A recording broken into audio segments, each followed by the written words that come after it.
So hi everyone, welcome back to our NCERT recorded series. Part 1 में हमने देखा था कि बिग बैंग जैसा मैसिव एक्सप्लोजन जिसने हमारे यूनिवर्स का बड़ा बेस रखा, लेकिन धमाके के बाद क्या हुआ, तारे आखिर कैसे बने और फिर प्लैनेट कैसे एग्जिस्ट करने लगे। आज के इस पार्ट में हम इस फॉर्मेशन ऑफ स्टार को पढ़ेंगे एंड उस कॉन्सेप्ट को समझेंगे। अगर आप पहली बार इस टॉपिक को पढ़ रहे हो तो फिक्र ना करें, हम कॉम्प्लेक्स कॉन्सेप्ट को स्ट्रिक्ट एनसीईआरटी टर्म यूज़ करते हुए भी एकदम ईजी लैंग्वेज में ब्रेक डाउन करेंगे।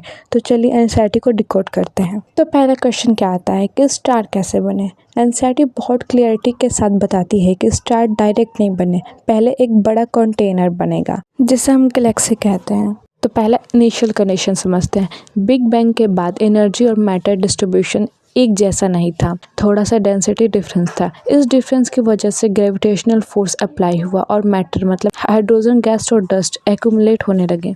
अब सेकंड देखते हैं द फर्स्ट गैलेक्सी, मतलब कि एनसीईआरटी बताती है कि इस इनिशियल एक्यूमुलेशन ने बेस रखा गैलेक्सी फॉर्मेशन का।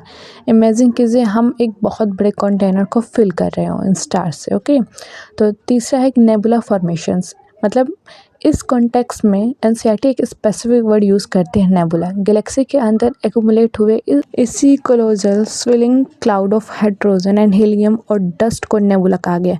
स्टार पहली बार इसी नेबुला से निकला। तो नेबुला रोटेट होने लगा, ग्रेविटी ने इस स्विल को डेंस किया। इस स्विलिंग क्लाउड के अंदर डेंसिटी इंक्रीज हुई, जिससे ही स्विलिंग नेबुला के स्मॉल कोर्स अलग होने लगे।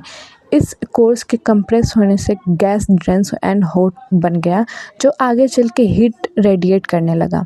यही डेंसिटी, कंप्रेशन और हीट जब इनिशियल टेम्परेचर बढ़ा देती है तो हम उसे स्टार कहते हैं।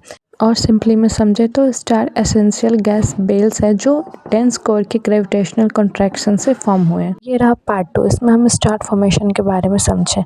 नेक्स्ट पार्ट में हम प्लैनेट फॉर्मेशन को समझेंगे। तो मिलते हैं नेक्स्ट पार्ट 2 में।